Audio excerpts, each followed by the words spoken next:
Okay, hi everybody. This is the Math 20-1 Radicals and Absolute Values review. This is question 43C. Again, you're not going to get a question like this on the exam because if you see two absolute values in a question, you're supposed to use your calculator. But here, all I'm trying to do is get a sense of what's going on algebraically. What I would do first here is get a sense of when the absolute value is going to make a change to this function. So I want to figure out where this is positive, because wherever it's positive, it's going to stay the same. The absolute value won't change it. Here, 2x plus 5 will stay the same as long as 2x plus 5 is greater than 0, which means 2x is greater than or equal to negative 5. X is greater than or equal to negative 5 halves. So now we're going to investigate the number line.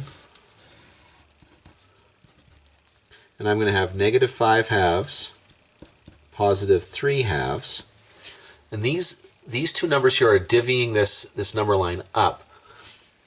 Now, if I choose a value of x less than negative 5 halves, less than negative 3 halves, so here, the absolute value is going to change both of our functions. So the function will end up being negative 2x minus 3 minus negative 2x plus 5 equals 0. So put the negative through, so negative 2x plus 3, here the negatives cancel, so plus 2x plus 5 equals 0. Notice that the 2x's cancel, I'm left with 8 equals 0. Well, that's not true. So there's no solution coming from that particular section here. Next, I'm going to move my attention to the interval between negative 5 halves and 3 halves. Now, in this case here, the 2x minus 3 is still going to change here. It's going to be negative 2x minus 3. But the 2x plus 5 will stay the same. That won't get affected by the absolute value. So now multiply through the negative. And so we're going to get negative 4x. 3 minus 5 is negative 2.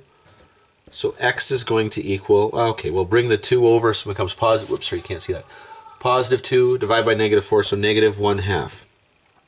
Is negative 1/2 in the interval that I was working in between negative 5 halves and 3 halves? Yes, it is. So that's the solution. First solution. Now I come over here. If we're beyond 3 halves, everything is positive. So this becomes 2x minus 3 minus 2x plus 5 equals 0. So we get 2x minus 3 minus 2x minus 5 equals 0. Well, again, the 2x's cancel, and I'm left with 8, negative 8 equals 0. And that's not true. So the only answer here is the x is equal to negative 1/2.